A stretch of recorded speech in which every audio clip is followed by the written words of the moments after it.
Photographer finds abandoned house in the woods, opens the door, and gets the shock of her life. Leslie David from Ontario, Canada, is a thrill seeker with a passion for adventure and surprise.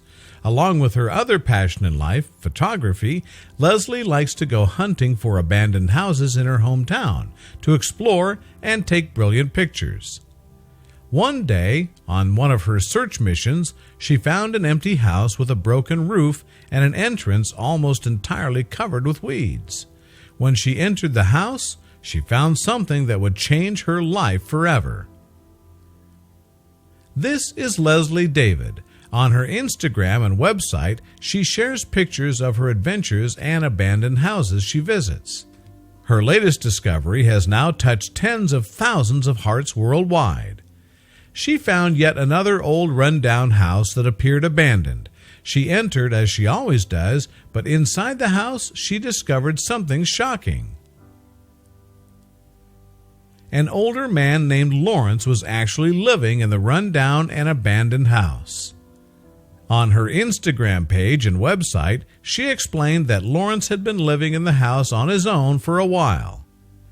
He's had a hard time getting around, so he spends most of his time in there, alone. He's missing his right eye, and he has cataracts infecting the left, Leslie writes. Even after noticing a stranger essentially helping themselves to his life, he was nothing but sweet and kind to me. He was even nice enough to let me take his picture, which I will always treasure. He's a beautiful soul, and I plan on visiting him a lot. Leslie thanked Lawrence for his hospitality and promised to visit him again. A few days later, Leslie returned to Lawrence's with plenty of food and drinks. For 3 hours, the new friends sat together in the decrepit house. They shared a good meal, laughter, and lovely conversation. Lawrence told Leslie his life story, both the highs and the lows. He is the kindest man. He has melted my heart. I brought him some chili and tea biscuits and some snacks for the next few days until I can make it back later this week, she writes on her website. I hope to have most of the trash cleared out and a few repairs done by the end of the summer. Give him a bit of his home back. After their first meeting, Leslie continued to bring Lawrence food regularly to make sure he was fed. It was obvious to Leslie that Lawrence had been so alone that he had given up on life. She found out that he'd once had a stroke, yet hadn't even sought medical help. His meeting Leslie, however, revived something in him. He began to slowly regain a passion for life. Leslie really sympathized and cared for this lonely, hurt man. She realized that a renovation of his home could help bring his joy for life back. So she decided to take on that project, with the help of several friends and relatives. Lawrence was old, and years of neglect on his health and body had caught up with him. Leslie knew Lawrence didn't have much time left, and she wanted his last years on earth to be filled with joy and love.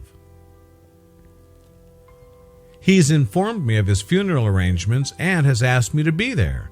I told him I wouldn't have it any other way. He shared something with me that will stay with me forever. He said the day I showed up was the best day of his life, Leslie writes on her page. As self-righteous as I feel writing that, I understand how he feels. The best day of my life was when I met him.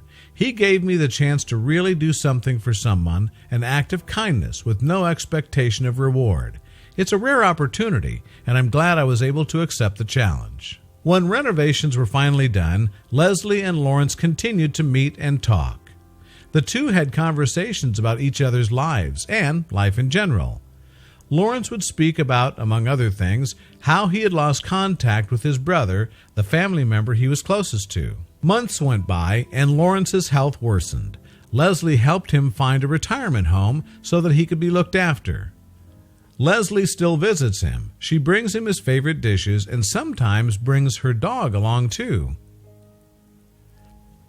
Lawrence loves his new home and is fully aware that all good that has happened to him lately would not have been possible without Leslie. Leslie writes that she hopes that more can be inspired by their unexpected friendship. I'm posting this picture in hopes that it will inspire at least one person to reach out to someone they may have lost contact with, or perhaps just forgot about.